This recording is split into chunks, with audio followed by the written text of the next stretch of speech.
श्री स्वामी समर्थ. जय जय स्वामी समर्थ. स्वामींचं नाव घेऊन मी या व्हिडिओला सुरुवात करते.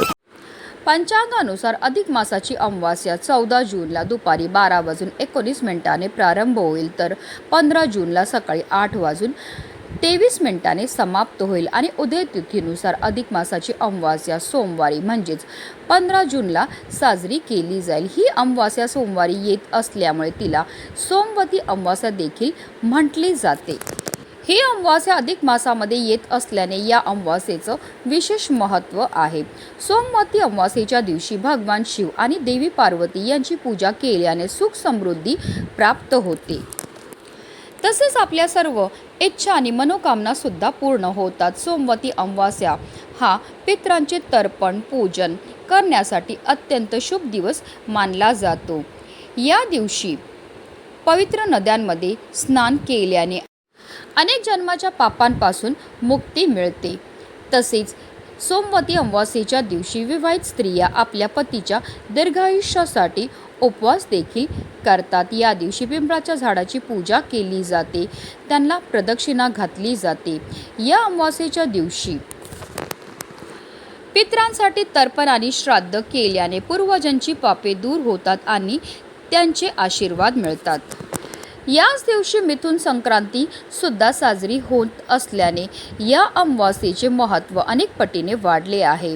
याशिवाय या अमावास्येला सर्वार्थ सिद्ध योग आणि अमृत सिद्ध योगाचा शुभ संयोग तयार होत असल्याने अमावास्या अधिक विशेष ठरते. या दिवशी सकाळी मंदिरात किंवा गरजू व्यक्तीला पाण्याने भरलेले माठ दान केल्याने भाग्य उजळते आणि भगवान विष्णूंचे आशीर्वाद प्राप्त होतात. या दिवशी फळे, अन्न, वस्त्र, छत्री आणि फॅन दान करणे देखील अत्यंत फलदायी मानले जाते. धार्मिकदृष्ट्या हा दिवस अतिशय महत्त्वाचा आणि शुभ असल्यामुळे या दिवशी दीपदान करायला विशेष महत्त्व हे दिलं जातं.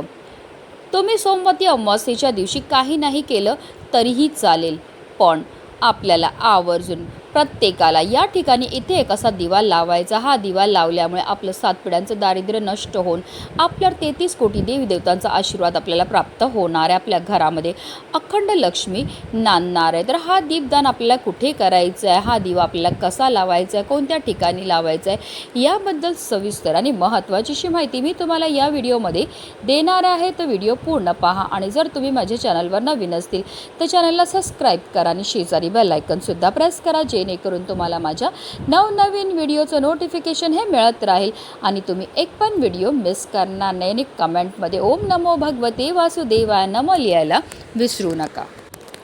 हा उपाय आपल्याला 15 जूनला म्हणजे सोमवती अमावास्येच्या दिवशी करायचा. हा उपाय आपल्याला सकाळी किंवा संध्याकाळी करायचा आहे. आता जर तुम्ही हे दीपदान सकाळी करणार असतील तर तुम्हाला सकाळी 9:30च्या आत हा उपाय करायचा आणि संध्याकाळी जर करणार असतील तर संध्याकाळी तुम्ही 6 वाजल्यापासून 9:30 वाजेपर्यंत तुम्ही हा दिवा जो आहे तो लावू शकतात. अमावास्येच्या दिवशी आपल्या आयुष्यातील अंधार दूर करण्यासाठी, आपल्या जीवनातील सर्व अडचणी, संकट, नकारात्मकता दूर करण्यासाठी, या संपूर्ण अधिक मासाची शुभ फळ प्राप्त करण्यासाठी आपल्याला हा उपाय जो आहे तो करायचा. जरी तुम्ही अधिक मासामध्ये कोणतीही सेवा केली नसेल, तुमच्याकडनं काही सेवा झाल्या नसतील, बराच वेळा अनेक जणांच्या घरामध्ये कामं असतात, ऑफिसची कामं असतात, त्यामुळे सुद्धा अधिक मासामध्ये काही सेवा करणं शक्य नसेल तरीसुद्धा तुम्ही आवर्जून सोमवती अमावास्येच्या दिवशी हा उपाय करायचा. हा उपाय केल्यामुळे तुम्हाला संपूर्ण अधिक मासाचं पुण्यफळ हे प्राप्त होणार आहे. तर या अधिक महिन्यामध्ये अमावास्येच्या दिवशी 33 पीठाच्या दिव्यांचं दीपदान करायला खूप मोठं धार्मिक महत्त्व आहे. कारण अमावास्येला दीपदान करणं विशेष मानलं जातं. एवढंच नाही तर हे दीपदान आपल्या घरात 5 ठिकाणी केल्याने अनेक जन्माची पापं नष्ट होतात, असं आपल्या धर्मग्रंथांमध्ये उल्लेख केला आहे. एवढंच नाही तर हा उपाय केल्याने आपल्या घरात सकारात्मक ऊर्जा निर्माण होते आणि घरामध्ये अखंड लक्ष्मी वास करत असते. आता हा उपाय केल्याने कोणते शुभ फळ प्राप्त होते? तर बघा, हा उपाय अधिक मासातील सोमवती अमावास्येच्या दिवशी केल्याने भगवान विष्णू आणि माता पार्वती तसेच भगवान शिवशंकर यांचे आशीर्वाद देखील आपल्याला प्राप्त होतात. त्यांच्या कृपेने आपल्या घरामध्ये असणारी जेवढी पण गरिबी आहे, दोष आहे, दारिद्र्य आहे, तसेच अधिक मासाचे संपूर्ण फळ देखील आपल्याला प्राप्त होतं. एवढंच नाही तर आपल्यावर 33 कोटी देवी देवतांचा सुद्धा आपला आशीर्वाद हा प्राप्त होत असतो. दिवा हा ज्ञानाचा, तेजाचा प्रतीक मानला जातो आणि जेव्हा असे हे दिवे आपण प्रज्वलित करतो तर त्यामुळे आपल्याला प्रचंड समृद्धीही प्राप्त होते. दिव्यामध्ये साक्षात देवी राजराजेश्वरी वास करते. ती एकत्रित दुर्गा, महालक्ष्मी तसेच देवी सरस्वतीचं एकत्रित स्वरूप आहे. आणि जेव्हा आपण सोमवती अमावास्येच्या दिवशी 33 दिवे प्रज्वलित करतो तर त्यामुळे आपल्याला 33 कोटी देवी देवतांचा कृपा आशीर्वाद आपल्याला प्राप्त होत असतो. आपल्या आयुष्यामध्ये असणारी जी संकटं आहेत, दोष आहेत, अंधार आहे, तो कायमचा दूर होतं असं म्हटलं जातं. या अधिक महिन्यामध्ये आपण जे काही मोठे दान करतो, मग दीपदान असेल, पाणी असेल किंवा वस्त्रदान असेल, त्याचं फळ अनेक पटीने आपल्याला प्राप्त होतं.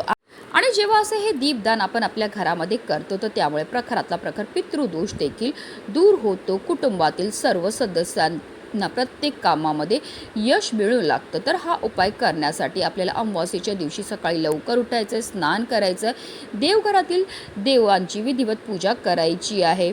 या दिवशी देवांना पंचामृताने किंवा दुधाने अभिषेक करून देवघरामध्ये आपल्याला अगरबत्ती लावून घरातील वातावरण प्रसन्न करायचं. यानंतर आपल्याला हा उपाय करायचा आहे. सांगितल्याप्रमाणे आपल्याला सकाळी किंवा संध्याकाळी हा उपाय जो आहे तो करायचा आहे. तुम्हाला हा उपाय जो आहे तो देवघरामध्ये बसूनच करायचा आहे. तुम्ही देवघरामध्ये जो दिवा लावतात तो प्रज्वलित करून घ्यायचा आहे. कारण कोणतीही सेवा किंवा कोणताही उपाय जर आपण अग्नीच्या साक्षीने केला तर त्यामध्ये आपल्याला निश्चितच सफलताही प्राप्त होत असते. आता 33 पिठाचे दिवे जे आहेत ते आपल्याला तयार करायचेत. तर बघा, घरातील स्त्रियांनी थोडंसं गव्हाचं पीठ घ्यायचं आहे. त्या पिठामध्ये आपल्याला थोडंसं गूळ, तूप किंवा तेल मिसळून पीठ व्यवस्थित मळून घ्यायचं. चिमूटभर हळदसुद्धा त्या पिठामध्ये टाकायची आहे. मीठ अजिबात घालायचं नाही. त्यानंतर आपल्याला या मळलेल्या पिठापासून 33 कणकेचे दिवे तयार करून घ्यायचे. अगदी छोटे छोटे तुम्हाला हे दिवे जे आहेत ते तयार करून घ्यायचे. प्रत्येक दिव्यामध्ये आपल्याला 2 कापसाची एक वात करून लांब वातही टाकायचे. तसेच या दिव्यामध्ये आवर्जून आपल्याला शुद्ध गाईचं तूप टाकायचं की अगदी तुम्ही तिळाचं तेल टाकलं तरीही चालणार आहे. त्यानंतर तुम्हाला सकाळी किंवा संध्याकाळी हे दिवे जे आहेत ते प्रज्वलित करायचे. आता सगळ्यात महत्त्वाची गोष्ट म्हणजे या दिव्यांची पूजन आणि संकल्प अवश्य करायचा आहे. दिवे फक्त बनवून चालणार नाही तर त्याची विधिवत पूजासुद्धा आवश्यक आहे. यासाठी काय करायचं, एक मोठं ताटामध्ये हे 33 दिवे आपल्याला व्यवस्थित मांडून घ्यायचे. त्यानंतर या प्रत्येक दिव्याला आपल्याला व्यवस्थित हळद, कुंकू, अक्षदा, फुलं अर्पण करून घ्यायचे. आणि हे सगळे काही करत असताना देवांचं नामस्मरणसुद्धा आपल्याला करायचं. तुम्ही ओम नमो भगवते वासुदेवाय नमो या प्रभावी मंत्राचा जपसुद्धा करू शकतात. आता दिवे प्रज्वलित केल्यानंतर डोळे बंद करून आपल्याला आपल्या कुटुंबाच्या कल्याणासाठी, प्रगतीसाठी, घरात सुख समृद्धी ऐश्वर नांदण्यासाठी, पितरांची मुक्तीसाठी आपल्याला प्रार्थनाही करायची आहे. आता आपण हे जे दिवे आहेत ते देवघरामध्ये प्रज्वलित केल्यानंतर आपल्याला या दिव्यांचं दीपदान करायचं. तर हे दिव्यांचं दीपदान आपल्याला कुठे करायचं, तर आपण आपल्या घरामध्ये जिथे पाण्याचा साठा असतो तिथे तुम्ही करू शकतात. किंवा तुमच्या घराजवळ वाहती नदी असेल किंवा तुमच्या घरामध्ये जिथे कुठे पाण्याचा हंडा असेल, भांड असेल, तिथे तुम्ही हे दीपदान जे आहे ते करू शकता. या अधिक महिन्यामध्ये अमावास्येच्या दिवशी पाण्याच्या ठिकाणी जाऊन हे दीपदान करणं अत्यंत सर्वश्रेष्ठ मानलं जातं. किंवा हे 33 दिव्यांचं दीपदान तुम्ही एखाद्या गरीब व्यक्तीला सुद्धा देऊ शकतात. सोबत तुम्ही त्याला दक्षिणा, नारळसुद्धा द्यावा. अधिक महिन्यामध्ये हे दान केल्याने अनेक पटीने पुण्य प्राप्त होतं असं म्हटलं जातं.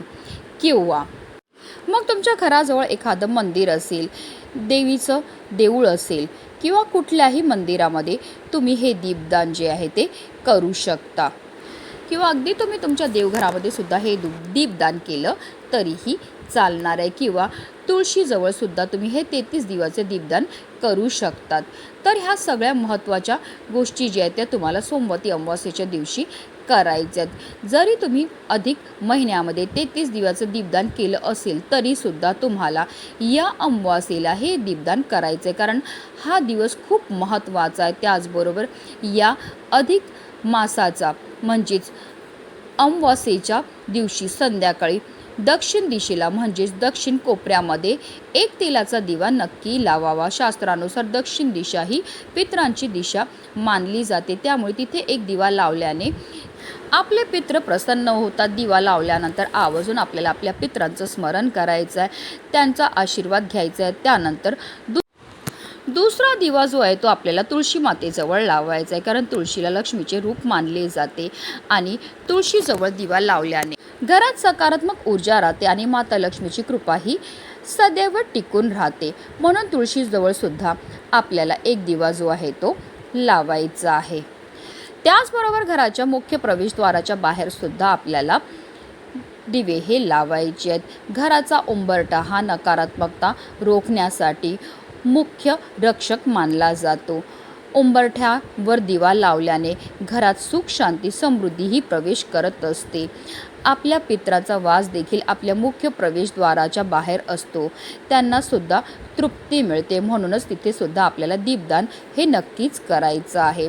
त्याचबरोबर तुमच्या घराजवळ पिंपळाचं वृक्ष असेल तर त्या पिंपळाच्या झाडाजवळ सुद्धा आपल्याला दीपदान हे करायचं आहे. पिंपळाच्या झाडामध्ये सर्व देवी देवता पितरांचा वास असतो. असं म्हटलं जातं की आसपास जर पिंपळाचं झाड नसेल तर अजिबात काळजी करू नका. जवळ कोणतंही मंदिर असेल तर तिथे जाऊन सुद्धा आपण हे दीपदान जे आहे ते करू शकतात. आता हे जे 33 दिव्यांचं दीपदान तुम्ही केलं असेल तर दुसऱ्या दिवशी तुम्हाला हे पिठाच्या दिव्यांचं काय करायचं आहे, तर घराजवळ जिथे कुठे पिंपळाचं वृक्ष असेल तर त्या वृक्षाखाली जाऊन तुम्ही हे दिवे जे आहेत ते ठेवू शकतात, कारण तिथे बऱ्याच प्रमाणे मुंग्या असतात, कीटक असतात, पक्षी असतात, ते हे दिवे खाऊन टाकतील आणि यामुळे सुद्धा आपल्याला दीपदानाचं अन्नदानाचं पुण्य दोन्हीही एकत्रित मिळणार आहे. तर अशा पद्धतीने आपल्याला हा उपाय जो आहे तो अधिक मासातील सोमवती अमावास्येच्या दिवशी करायचा आहे. म्हणूनच व्हिडिओ जास्तीत जास्त लोकांपर्यंत शेअर करा, जेणेकरून प्रत्येकाच्या आयुष्याचं कल्याण हो हीच मनामध्ये इच्छा. श्री स्वामी समर्थ. जय जय स्वामी समर्थ.